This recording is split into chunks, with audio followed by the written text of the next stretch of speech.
but because who they really are finally comes out. And yeah, I'm talking about my wife. Or ex-wife, I should say. The moment life handed her a fortune she didn't work for and everything tilted in her favor, that's when her mask slipped, and I saw her for who she really was. What followed after that? Well, let's just say, if you think money changes everything, you're right. But not always in the way you expect. This happened on a Wednesday. I got off work around 6, same as usual. My job was a warehouse supervisor at a logistics company, decent hours, honest work, but nowhere near what I used to earn. Still, I was grateful to be working at all. The sun was already dipping when I pulled into the driveway, and I was just tired. I wasn't expecting anything. I even remember thinking I might take a longer shower that evening, maybe get a minute of quiet before dinner. When I walked into the house, the first thing I saw was Vanessa sitting on the couch with her two brothers. Now, that didn't throw me off. Those two pop in every now and then. They've always been close, always had a reason to be around. I nodded toward them and kept moving. I dropped my keys in the little bowl by the hallway table, took off my shoes, and headed straight to the bedroom like I always do. That was my ritual. My wife, Vanessa, didn't say a word when I walked in, and neither did the brothers beyond a quick head nod. But I didn't pick up on it at the time. I just figured I'd catch up with them later after I changed. Now, before we go further, I think it's important to explain the situation we were in. Things hadn't been easy for us for a while. I used to have a good job with a decent salary and benefits. But that all went out the window when the company downsized. I looked for something close to what I had, but nothing came up that didn't require relocating or taking a major pay cut. Eventually, I took what I could find, because sitting at home jobless wasn't an option. Still, it was a big shift for us, from upper-middle comfort to scraping by. And the thing is, my wife, Vanessa, never really bought into it. She said she believed me, but her actions told a different story. She started checking up on what I spent, asking where every dollar went. I'd give her my pay stubs, explain the deductions, and show her the bills. But deep down, she didn't trust it. She thought I was hiding money, spending it on someone else, or holding out. That led to arguments. It wasn't just about money. It became about respect and about trust. I felt like I was dragging a weight up a hill alone, providing what I could, working long hours, and still being treated like a liar. Our child, who is just 7, saw more than she should have and heard more than she needed to. And as a man and as a father, that broke me in places I didn't know could break. So yeah, when I came home that day, but still, I wasn't ready for what was waiting just beyond that bedroom door. When I walked into the bedroom, my shirt was halfway unbuttoned, and I was reaching for the towel on the back of the door. My plan was simple. Shower first, then anything else can follow. But as soon as I pulled off my shirt, I heard the door open behind me. It was Vanessa. She just stood there, arms crossed, blocking the door like a checkpoint, and said, "We need to talk." I didn't even turn to look at her right away. I just said, "Can I shower first?" I already knew where this might go. We had been tense for weeks. Conversations had turned into arguments. Arguments had turned into silence. I figured if I could delay it just a little, maybe we'd both cool down and talk like adults. But Vanessa wasn't having it. "No," she snapped. "You're not pushing this off. We're talking now." So I turned around slowly, holding my towel in one hand, still halfway undressed. I looked her in the eye. I didn't say anything. I just waited. And then she said it, straight out. "I'm done. I'm tired of this marriage. I want out." Just like that. At first, I honestly thought she was bluffing. I didn't believe her. Not fully. We'd had fights before, some worse than this stretch we were in. People say a lot of things in the heat of frustration. I figured she was just venting, trying to shock me into a reaction. So I did what people sometimes do when they feel cornered. I shrugged it off. I said something dismissive. "Then go ahead," I told her. "If that's what you really want, do it." I didn't yell or beg. I was taken aback when Vanessa reached into her bag and brought out a thick envelope, which she handed over to me. When I looked through it, I didn't even register what it was. But once I saw the words, "Petition for Dissolution of Marriage," stamped on the top, everything inside me just dropped. Divorce papers. already signed by her. I stared at her, trying to make sense of it. We'd been married for almost 9 years. Built a life together. Fought through bills, sickness, birthdays, late nights with the kids. And here she was, calmly telling me it was over, like she was reading a grocery list.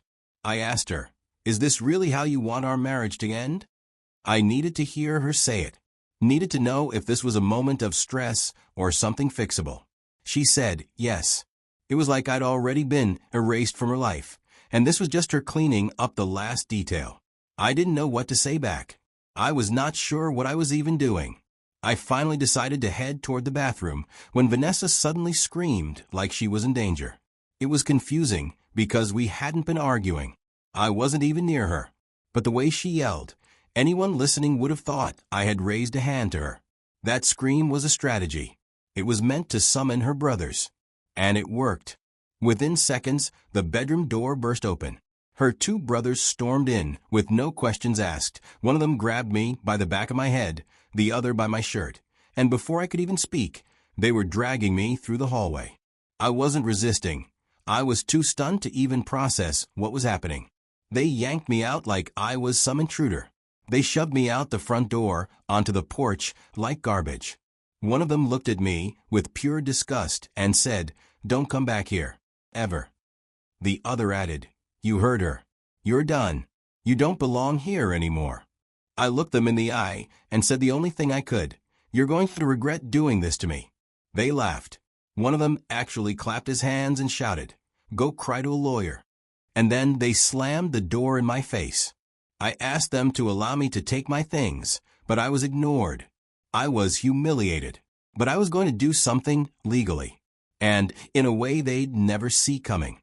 So I called my lawyer. He didn't ask many questions on the phone, just told me he was coming.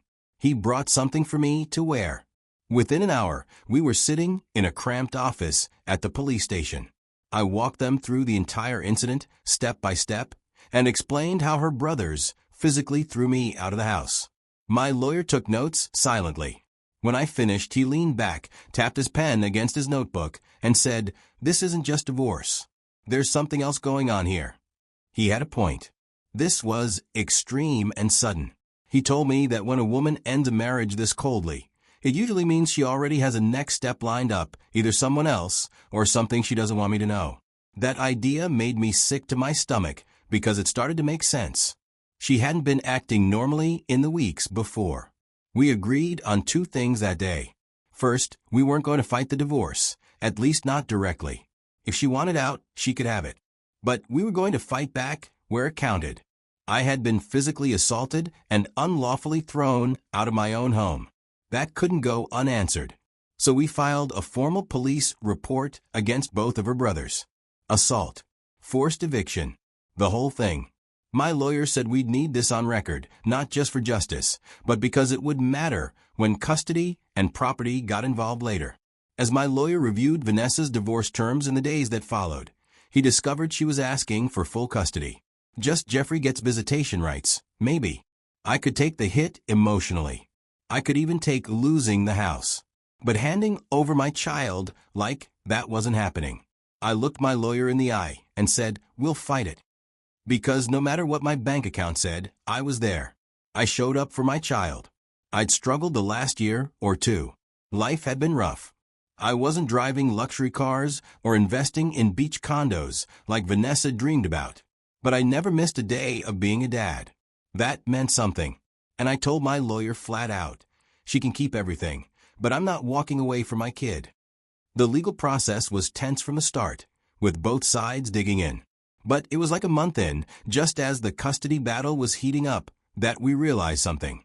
My lawyer called me one afternoon with a voice that sounded surprised. Apparently, during document review, something came up that hadn't been disclosed up front. Vanessa had recently come into money. A lot of money. One of her aunts had passed away and left her a massive inheritance.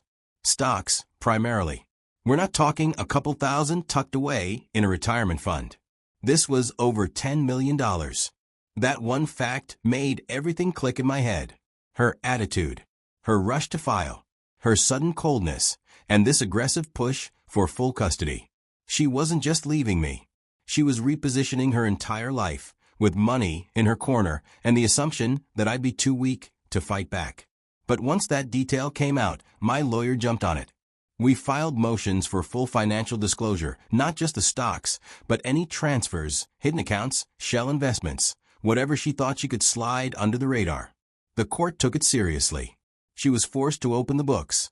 And for the first time in this whole mess, Vanessa didn't look so sure of herself. The narrative shifted. She wasn't just the wife, escaping a struggling husband. She was the millionaire trying to strip a father of his child while pretending her fortune didn't change anything. But it did. And now, the court knew it too. When my lawyer first mentioned spousal support, I hesitated. Not because I didn't think I deserved it, but because I knew exactly how Vanessa would react. And sure enough, when it came up in court, she shifted in her seat like the idea physically disgusted her. It was like she couldn't believe I'd even ask for something like that, as if the money she now had made her completely forget who had been paying the bills for most of our marriage. My lawyer made the case clear. There was a massive financial gap between us now, and I'd spent years making sure she and our kid had everything they needed. After we got married, I paid off her student loans immediately. She didn't even have to think about that debt again. When our daughter was born, Vanessa chose not to go back to work, and I supported that decision fully. I took on everything while she focused on being a mom, which I respected deeply. But those choices had consequences for me too. I passed up a major opportunity to grow just so I could move closer to her family, because she said she needed the support system. I gave up a lot, not grudgingly, but intentionally, for our life together. And now, after all that, she's loaded. And I'm standing in court like I'm asking for a handout just because I don't have millions in my name. She looked at me like I was trying to rob her. But my lawyer laid it out. The law exists to protect people from exactly this kind of imbalance. And whether Vanessa liked it or not, she didn't get to rewrite history just because she had money now. Soon, the court finally handed down its decisions for the different cases in the suit against Vanessa and her brothers. What they did to me, the judge didn't take it lightly. Each of them was fined, and more importantly, the court issued a restraining order. They can't come near me anymore, not at home, not at work, not even by accident. That gave me a deep sense of relief. Then came the divorce ruling itself. Vanessa had made it clear she wanted everything. The house, the car, our daughter, and a clean break for me with no financial strings attached. But the court didn't see it that way. The judge looked at what we had built during our marriage, then divided the marital assets fairly. Not 50-50 to the dollar, but close enough that neither of us walked away empty-handed. It stung her pride, I could tell, but that wasn't my problem. I hadn't asked for more than my share. I just wasn't going to be left with nothing. The biggest blow to Vanessa, though, came when the court addressed custody. She came in painting herself as the better parent, acting like my role in our child's life had been limited or replaceable. But the facts told a different story. I'd been there from day one. The judge saw that. And in the end, we were granted equal custody. 50-50. Our daughter wouldn't be used as a pawn or a trophy. She'd have both parents equally. And I could see it, the way Vanessa's jaw clenched when the judge said those words. She wasn't used to being told no. And then came the alimony. That part hit her hardest. The court looked at the years we'd spent together, at how I supported the household while she was still finding her footing.